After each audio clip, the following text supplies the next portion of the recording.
Darker Pastures is a prairie gothic horror anthology and contains scenes and themes which some listeners may find distressing. For specific content warnings, please always be sure to check the episode notes and listen at your own discretion. Thank you for tuning in. I hope you enjoy today's humbly hideous offering.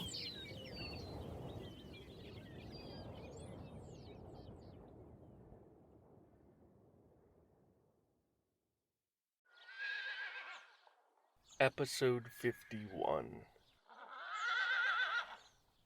Greenhorns. The May sky, blue and bright as a robin's egg, stretches cloudless between the razor's edge horizons. A westerly wind scours over the prairie, parching the soil of the last remnants of the winter's snowmelt. Willard Ortham, all of 19 years old, urges his nag northwestward, toward the still unseen Karsten Ranch. The last of his money was spent in the Douglas stables on the scrawny old black mare, who refuses to move at anything more than a plod. And the only worthwhile work he heard tell of in town was with the Karsten, the oldest and largest ranch in the surrounding 3 counties. And he feels another pull from such a place, far removed from the auspices of town and its law officers, an urge which he has not yet divulged to anyone. It is the yearning that has drawn him all the way from his native Ohio, from the large house of his lawyer father and his 7 siblings, none of whom he particularly misses. His right hand drifts toward the second-hand 1892 Army Colt at his side, delicately tracing the smooth walnut grips with his forefinger. A slow, toothy grin spreads across his thin, weak-chinned features, giving his face an almost skeletal cast. Evening finds the 13 Karsten hands gathered around the cookhouse, eating their portion of bacon, beans, and biscuits under the open air. The talk of the men falls still as they all become aware of the slow hoofbeats of an approaching rider, and a lone horseman enters the yard. His underfed and overtaxed steed looking just on this side of death. The foreman calls a cautious greeting, leaving his finished plate and moving toward the newcomer, who has drawn up his nag about 20 feet from the cookhouse. The stranger does not dismount, and the implied condescension irritates the foreman. Forbearing for the moment, he introduces himself as Alden Vandries. The rider offers his name flatly as Will Ortham, and asks if there is work here. "Might be," Alden replies, spitting a stream of brown tobacco juice. For a long moment, Ortham sits motionless in his saddle, staring at the foreman with that same blank expression. Then he smiles and at last dismounts, coming a few paces forward and offering his hand. The foreman takes it, noting its paleness and the smoothness of the fingers. Will assures him with a still wider smile that he can do any job set before him. Alden peers into the youthful features, trying to get a measure of the psyche behind it, and feeling slightly disconcerted by the grin, which he cannot help but think looks a little painted on. Still, he's meant to round out the unlucky number of hands, who are a little too short for the 7,000 head herd, especially with the spring roundup looming. And, he thinks, there's nothing like good, honest work to wear away the callowness of youth, and to put leather on those smooth hands. Alden welcomes him, and shows him to the stables to put away his horse. Then he tells the lad to get a good feed, and pick out one of the empty beds in the bunkhouse, because tomorrow there'll be papers to sign first thing, and then a long day of hard work. The first week after the new hire, Alden is pleased. The boy's inexperienced and sometimes a little rash, but he's a quick study and more than willing to put in the same long hours as his fellow hands, even with his blistering palms and saddle sores. Yet after those first few days, he notices a rift between the Greenhorn and his more senior fellows. Willard sits apart from them during their shared meals, and maintains a placid silence unless directly addressed, which the older hands seem uninterested in doing. Alden does not at once perceive this as a problem, taking little interest in the personal feelings of his subordinates. But after another week, he decides to unobtrusively inquire, to make sure there are no simmering resentments or even growing feuds among the crew. Such things, he knows from experience, can poison an otherwise healthy ranch, if left unchecked. The other wranglers, though, seem unwilling to discuss it, and only after losing his patience and pressing the third hand he talks to, a youth named Ed Drayton, a little too hard, does Alden learn anything at all. Ed, though of an age with Willard, has worked with cattle and horses since his tender childhood, and in Alden's opinion is one of the ranch's most reliable employees.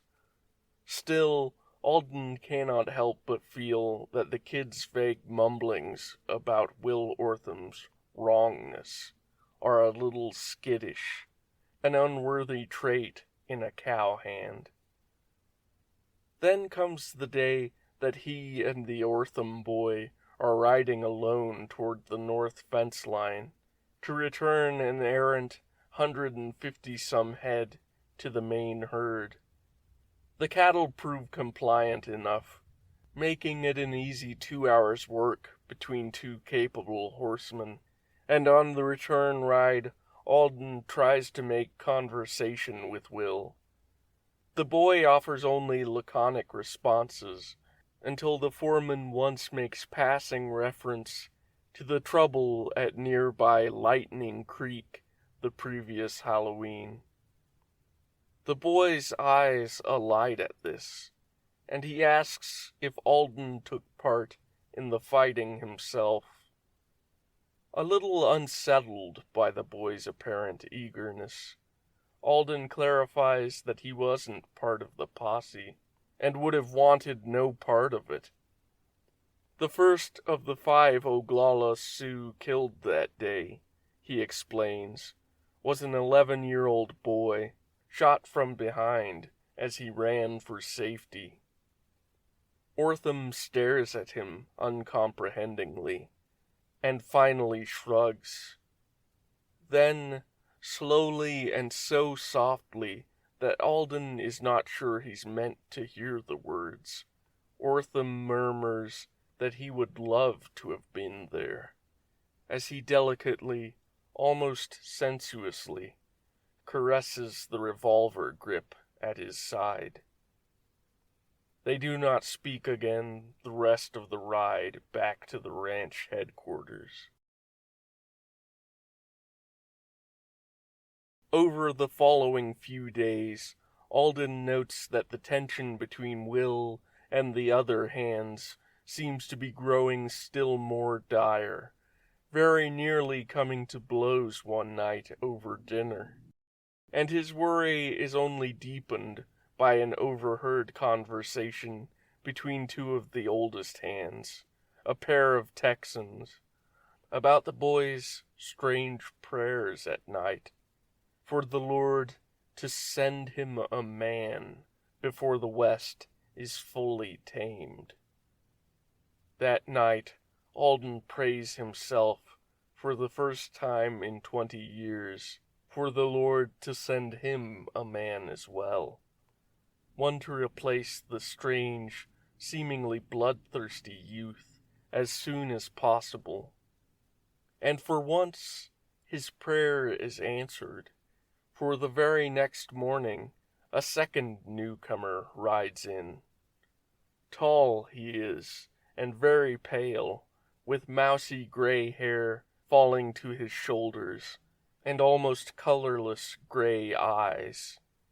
He's dressed, Alden thinks, like a preacher, all in black and white, but his clothes are dusty and worn. Looking at his face, the foreman cannot guess the man's age. He could be in his 20s or past 40. His horse, an ashy dapple-gray gelding of indeterminate breed, looks a little undernourished, and its eyes are cloudy, yet its hooves fall certain and unfaltering. The man dismounts easily, and bows with antiquated formality that is out of place in his surroundings, introducing himself as Larry Upman. He says that he has heard there may be need of him here on the ranch, and that he would be happy to be of use, removing his black bowler and riding gloves, and offering a hand to the foreman. His grip is very strong, and distinctly chilly, despite the warmth of the day. Nevertheless, Alden cannot suppress a genuine smile at the man's arrival, and says that he is an absolute godsend, welcoming him to the Karsten ranch with a hearty laugh. As the two of them begin to walk toward the ranch house to sort through the company papers that will need to be signed, Alden notes that the Ortham boy eyes the newcomer with a hard and distinctly distasteful look. Mr. Upman remains affable and polite throughout the signing of the standard company contract. Nevertheless, Alden detects a certain aloofness in the man's demeanor, not wholly unlike that of the other greenhorn, the one which Alden privately hopes he will be able to let go of as soon as they test out the newer man. The foreman notices that the name the man signs, in a flowing and almost flowery hand, is Lazarus A. Upman.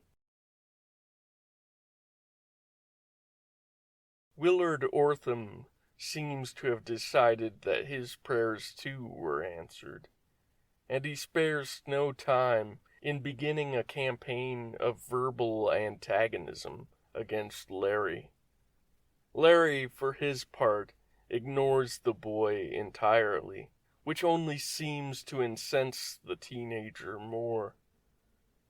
At his work, Larry Upman proves exceptional, a natural in the saddle, and seeming to intuitively sense the mood and instincts of the herd.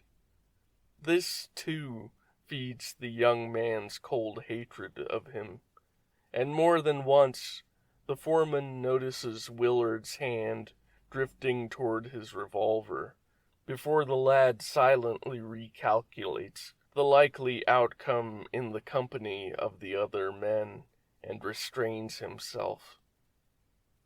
Even so, Alden hesitates to dismiss the younger greenhorn, feeling for the first time in months that the ranch's workload is not outpacing his crew every day of the week. This hesitancy ends on the last night in May, when the men have been passing around a bottle of whiskey over the evening fire, and the simmering tensions at last boil over.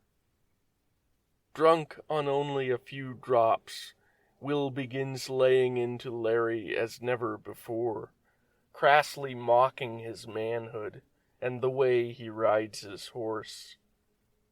Upman, who has only taken a single polite sip from the bottle, acts as though he has not heard the youth, but Alden can see the tensing shoulders and coiling limbs, the hard eyes of the other hands, whose disquiet and irritation have now become something else. One of the Texans, an older black hand named Danny Hawson, tells the boy to can it, and Will's lip curls as he turns his abuse on Danny. At that instant, all of the men, aside from Larry, are on their feet. The younger Texan, Red Williams, tackling Ortham to the ground and scuffling with him while the others cluster around, cheering him on. Alden shouts for order, but the men either do not hear him or do not care, until he draws his Schofield revolver and fires a shot into the air. Then the men pause, all turning to look at the foreman, all except Willard, whose murderous gaze flits between Red and Larry himself, who is still placidly nibbling at his biscuit. Just as Alden is beginning to speak, another shot sounds, this time the bark of an 1892 Army Colt. Red falls away from the shot, hands clapped over his ears at the unexpected blast, and several of the men rush to his side, thinking that he has been wounded. But Alden sees at once that the smoking barrel is directed at the seated figure of Larry Upman.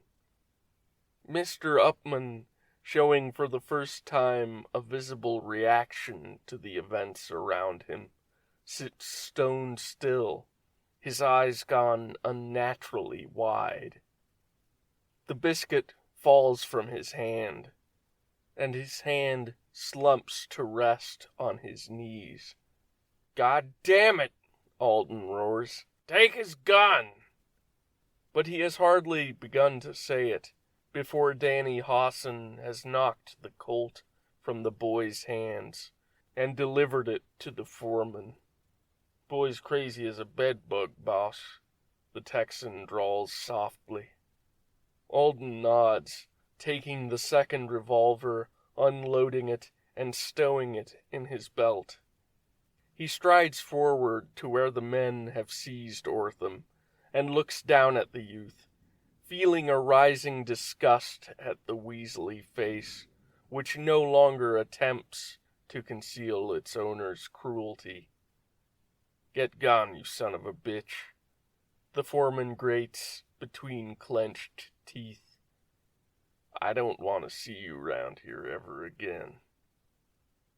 The boy rises, shaking off the hands of the other men, who relinquish their hold readily enough now that he's disarmed. With a disdainful smirk, Will Ortham asks for his gun back. Alden laughs in incredulous surprise, then shakes his head, saying that the boy is lucky they don't take him into Douglas for the sheriff to deal with.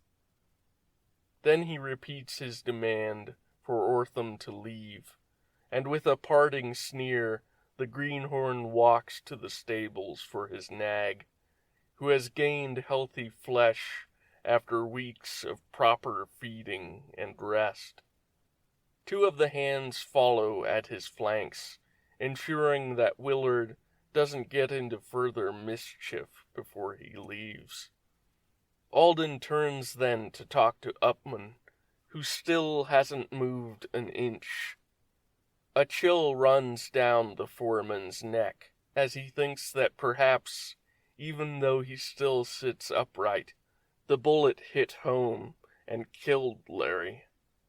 Hassan and two other men kneel beside the still man, talking to him gently, but Upman simply stares into the fire glassily, his whole body unmoving and his arms limp. Then he draws a long, shuddering breath and blinks twice. After a few moments, he offers them all a polite smile and assures them that he is well, just a little shocked. Then, without any further explanation, he rises and moves toward the bunkhouse. The other men watch him go, then look about at one another, seeking an answer to a question that none of them know how to ask. At last, they begin to disperse in the falling night, as the open-air cook fire dies under the cook's watchful eye. As Alden moves toward the ranch house and his own bed, the foreman wonders if anyone else noticed the bloodless bullet hole in Upman's jacket, or if he merely imagined it.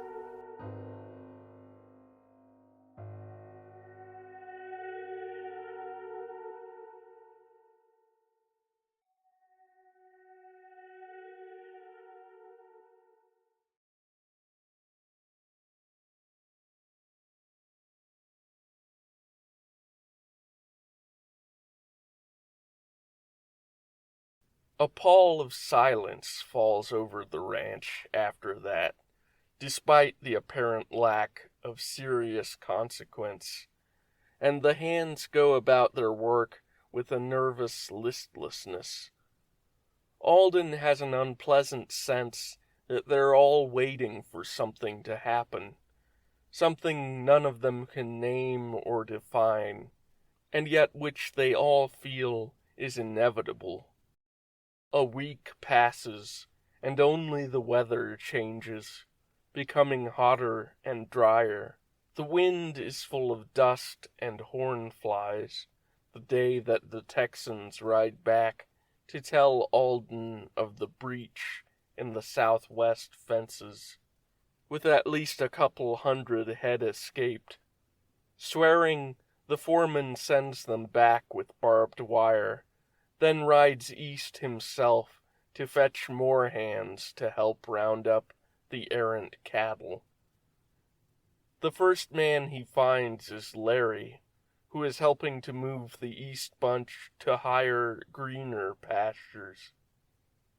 Giving the hand his new orders, he sends Larry on ahead westward and turns to find more help. He's only ridden a few yards away when he hears the crack of a rifle from somewhere to the south. Alden turns to see Upman slump in his saddle as the pallid horse beneath him slows its pace and then stops, its ears flicking nervously as it turns its long head in the direction of the gunshot.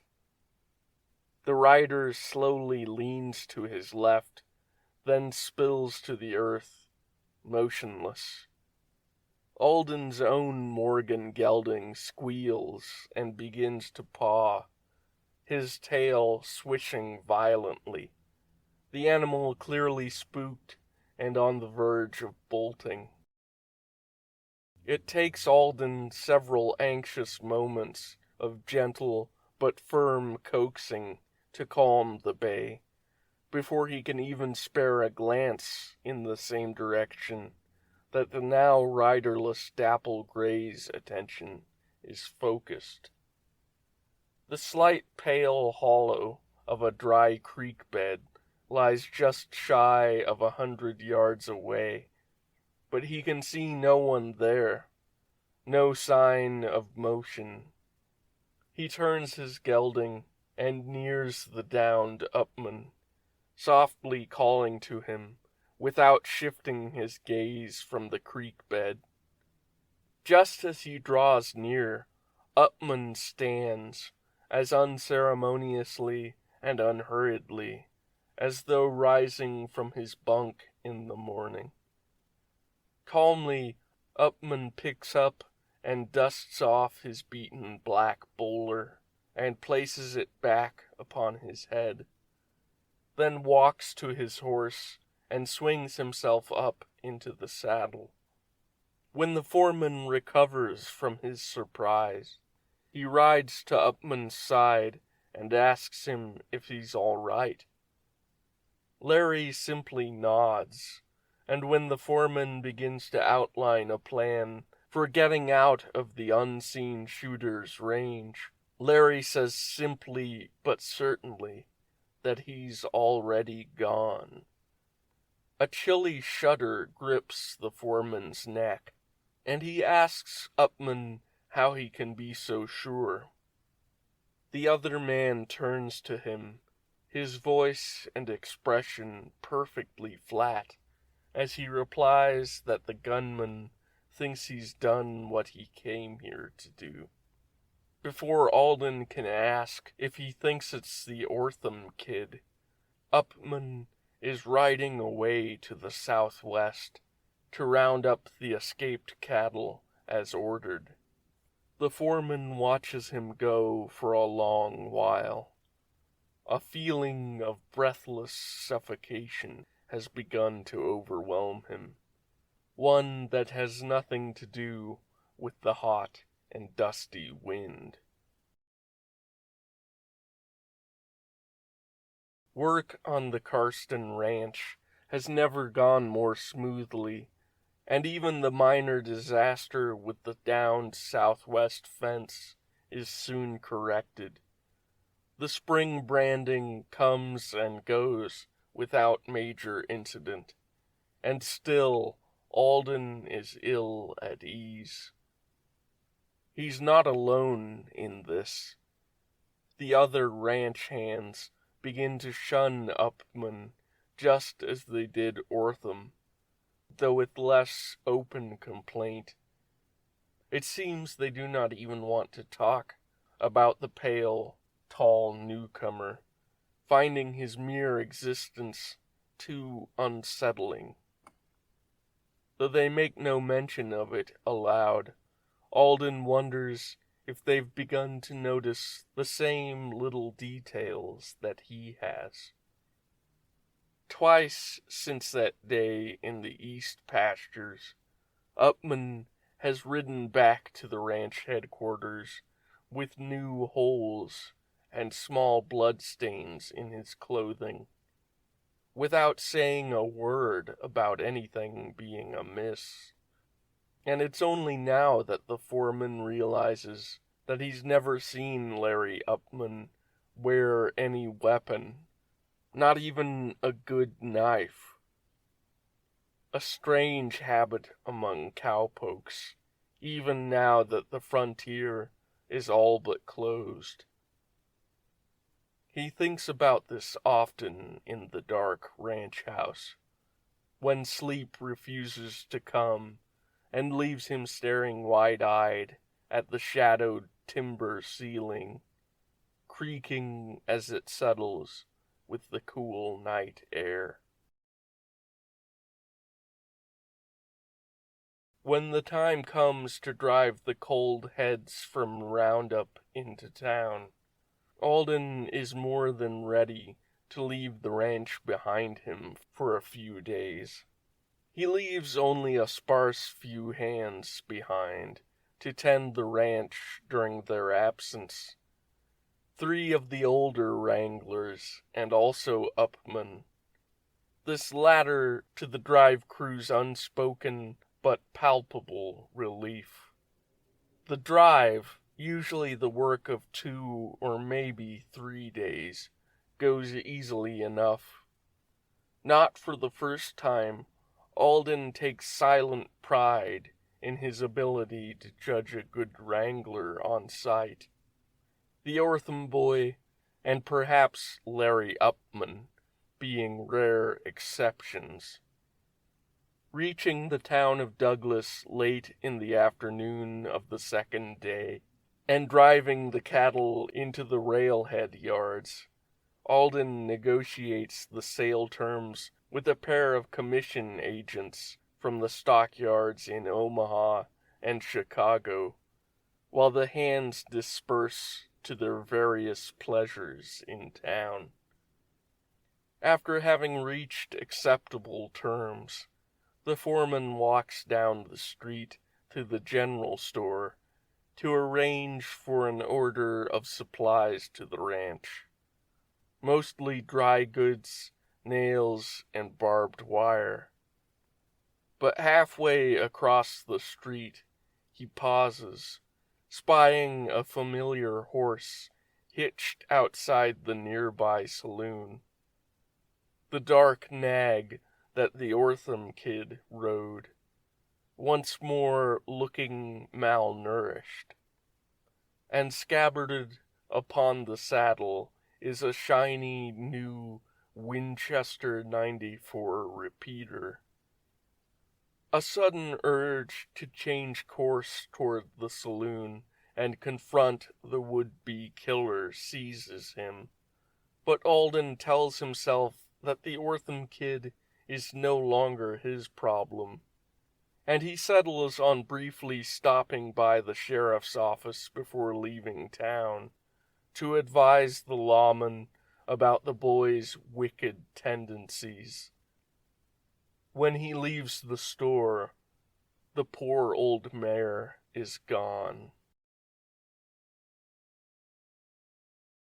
Alden urges his gelding to a speed that risks exhausting the horse before they reach the ranch, his mind racing.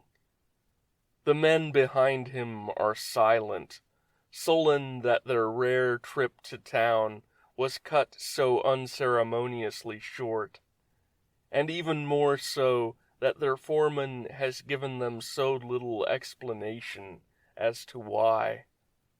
But Alden does not dare to utter his fearful misgivings aloud, lest he tempt fate into making them reality.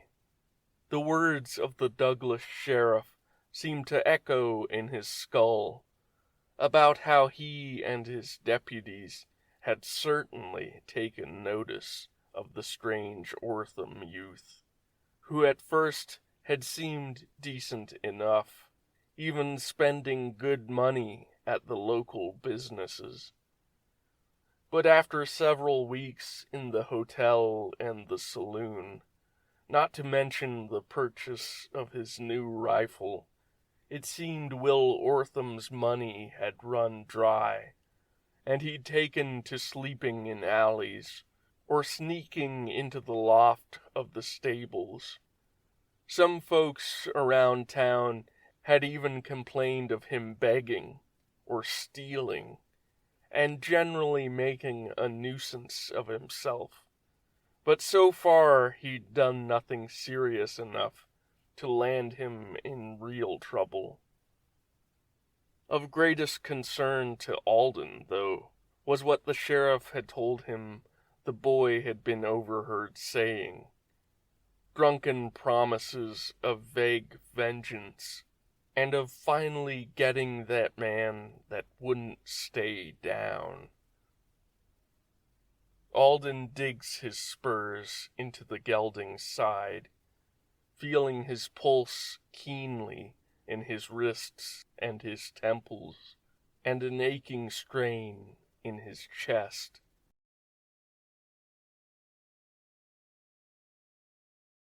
2 of the older hands they find in the yard, sprawled dead on the earth where they had fallen, riddled with bullets. Clearly they had been surprised at their dinner, with fly-strewn remnants of their last meal lying spilled in the dirt beside them.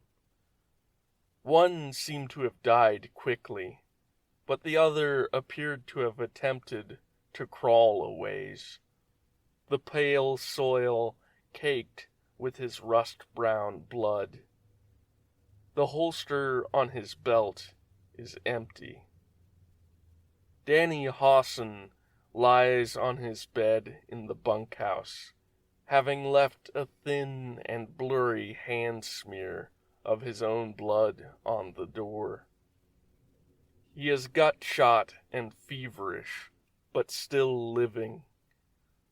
Breathing hard, he points vaguely toward the stables when they try to ask him what has happened. With their guns drawn and ready, Alden leads the men toward the stables.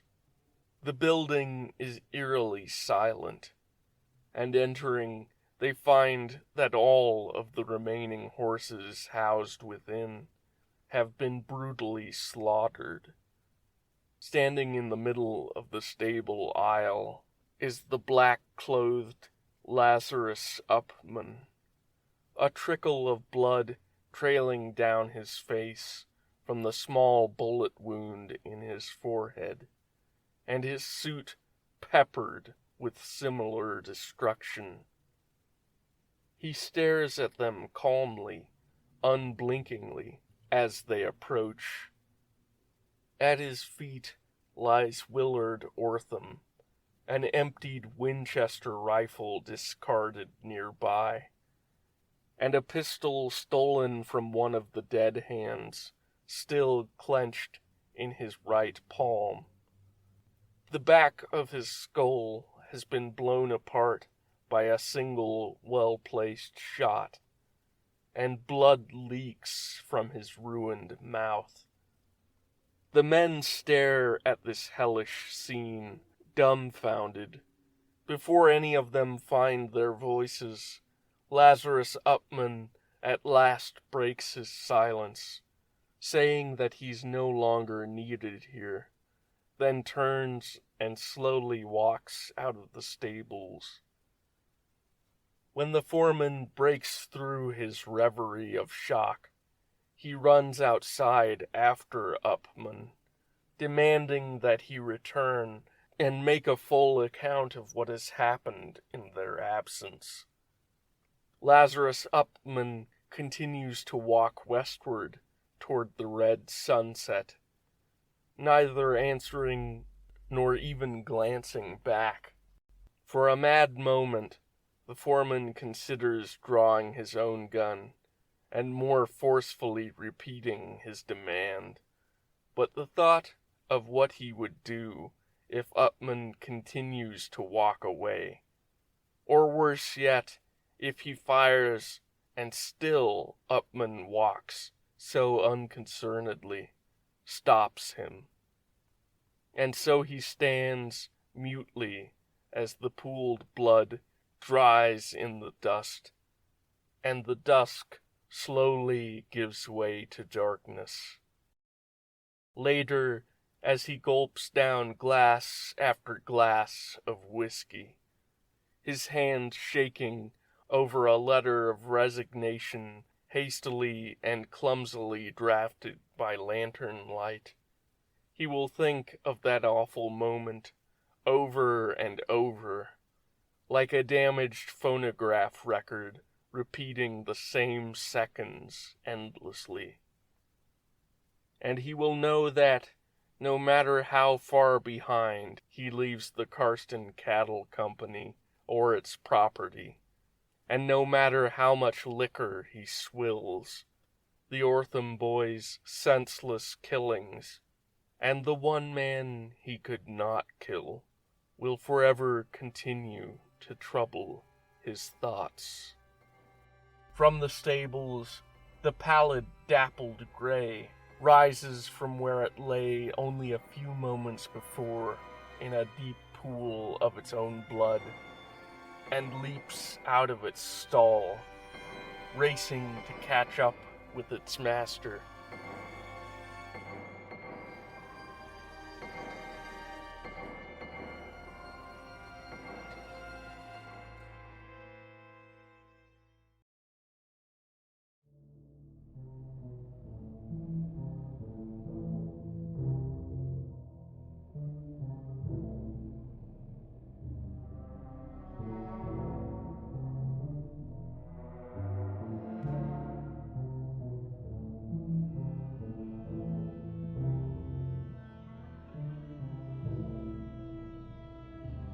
If you enjoyed today's story, please rate, review, and share. If you're feeling particularly generous, you can support the show on the Patreon page at patreon.com/darkerpastures or at darkerpastures.buzzsprout.com. And for only $3 a month, you can unlock special subscriber-only content. Thank you for listening. We'll meet again in darker pastures.